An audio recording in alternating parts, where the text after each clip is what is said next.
Hello friends, welcome to খেল দুনিয়া। তো কালকের একটা নিউজ রটে গেছিলো যে নোয়া সাদায়ু তিনি মোহনবাগানে আসছেন। তো এটা কতটা সত্যি সেটা কিন্তু জানাবো এই ভিডিওতে। এছাড়াও আনোয়ার আলীকে নিয়ে চলে এলো কিন্তু একটা ভালো খবর, তিনি মোহনবাগানে যোগ দিচ্ছেন। তো কবে থেকে তিনি মোহনবাগানে যোগ দিচ্ছেন সেটাও জানাবো এই ভিডিওতে। পুরোটা জানার জন্য অবশ্যই ভিডিওটা শেষ অবধি তোমরা চোখ রেখো। আর তোমরা যারা এই চ্যানেলে নতুন এসেছো, চ্যানেলটাকে সাবস্ক্রাইব করে দাও, পাশে থাকা বেল আইকনটাতে প্রেস করে দাও এবং লাইক কমেন্ট শেয়ার করতে কিন্তু একদমই ভুলো না। তাহলে চলো দেরি না করে মেন টপিকটা শুরু করা যাক। তো প্রথমেই চলে আসি নোয়া সাদায়ুর কথায়। তো নোয়া সাদায়ু কালকে সন্ধ্যেবেলা থেকে কিন্তু মোহনবাগান সমর্থকদের মধ্যে একটা রিউমার ছড়িয়ে পড়েছিল যে নোয়া সাদায়ু মোহনবাগানে আসছে। কারণটা আর কিছুই না, সেটা হচ্ছে ট্রান্সফার মার্কেটের একটা নিউজ বা একটা ছবি, সেখান থেকে কিন্তু এই জল্পনার সূত্রপাত হয়। তো সেখানে দেখা গেছিল যে মোহনবাগানে তিনি যোগদান করছেন জানুয়ারি ট্রান্সফার উইন্ডোতে। তো তারপরেই মোহনবাগান সমর্থকরা ধরে নিতে শুরু করে যে তাহলে এই প্লেয়ারটি মোহনবাগানে যোগ দিচ্ছেন। তো বেশ রাতের দিকে কিন্তু এইটার ব্যাপারে সত্যতা জানা যায় যে এইটা একদমই কিন্তু মিথ্যে খবর, এটা কিন্তু একদম ফলস রিউমার ছড়ানো হয়েছিল মোহনবাগান সমর্থকদের মধ্যে। সেটা কিন্তু মার্কাস মার্গুলো তিনি কিন্তু কনফার্ম করেছেন একটা টুইটের মাধ্যমে যে এরকম কিন্তু কোনো কথাবার্তাই মোহনবাগান বলেনি যে এই প্লেয়ারটি মোহনবাগানে আসছে বা এই প্লেয়ারটির সাথে মোহনবাগান লিঙ্ক আপ করেছে, তেমন কিন্তু কোনো নিউজই নেই। তো নোয়া সাদায়ু অবভিয়াসলি খুব ভালো একজন ফুটবলার, গোয়াকে কিন্তু তিনি প্রায় একাই টেনে নিয়ে যাচ্ছেন এবং এই মরশুমে যতগুলো বিদেশি আইএসএলে খেলছে তার মধ্যে অন্যতম সেরা বিদেশি কিন্তু এই প্লেয়ারটি।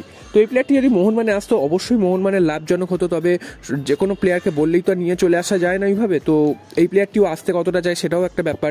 তো এই প্লেয়ারটির কাছে অফারই করেনি মোহনবাগান। তো এটা কিন্তু একটা রিউমার ছড়ানো হয়েছিল, একটা ভুয়ো একটা ছবি ছড়ানো হয়েছিল এবং তারপর ট্রান্সফার মার্কেট যদি তোমরা চেক করে দেখো সেখানে কিন্তু আবার চেঞ্জ করে দেওয়া হয়েছে। সেখানে কিন্তু তখন মোহনবাগানের প্লেয়ার হিসাবে শো করছিল, তো এখন আবার চেঞ্জ করে গোয়ার প্লেয়ার হিসেবেই শো করছে। তো নোয়া সাদায়ুর সাথে কোনো রকম কিন্তু সম্পর্ক হয়নি, সেটাই তোমাদের জানিয়ে দিলাম যে এই খবরটি কিন্তু পুরোপুরি রিউমারের পর্যায়েতেই ছিল। এরপর চলে আসি আনোয়ার আলীর খবরে।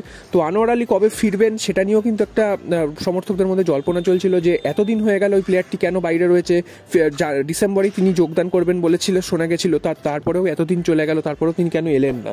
তো মোহনবাগানের ডিফেন্সের অবস্থা তো একদমই খারাপ। চিংলেসানা সিং আসবে কি আসবে না সেটা তো আর কিছুদিনের মধ্যেই বোঝা যাবে। তো তার আগে কিন্তু আনোয়ার আলী এই প্লেয়ারটি যদি মোহনবাগান ডিফেন্সে ফিরে আসে সেক্ষেত্রে কিন্তু মোহনবাগান ডিফেন্স আবার অনেকটা কিন্তু ভালো পজিশনে চলে আসবে।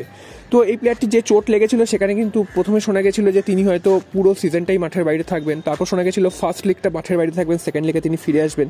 তো এখন যেটা শোনা যাচ্ছে তিনি 3 তারিখ থেকে মোহনবাগান প্র্যাকটিসে যোগদান করবেন। তার কিন্তু চোট মোটামুটি সেরে গেছে, তিনি মোহনবাগান প্র্যাকটিসে 3 তারিখ থেকে যোগদান করলেও তিনি কিন্তু একদম বল নিয়ে যে প্র্যাকটিস করবেন সেটা কিন্তু একদমই নয়। তিনি কিন্তু ওই রিহ্যাবের মতন করবেন বা ট্রেনারদের সাথে তিনি কিন্তু সময় কাটাবেন।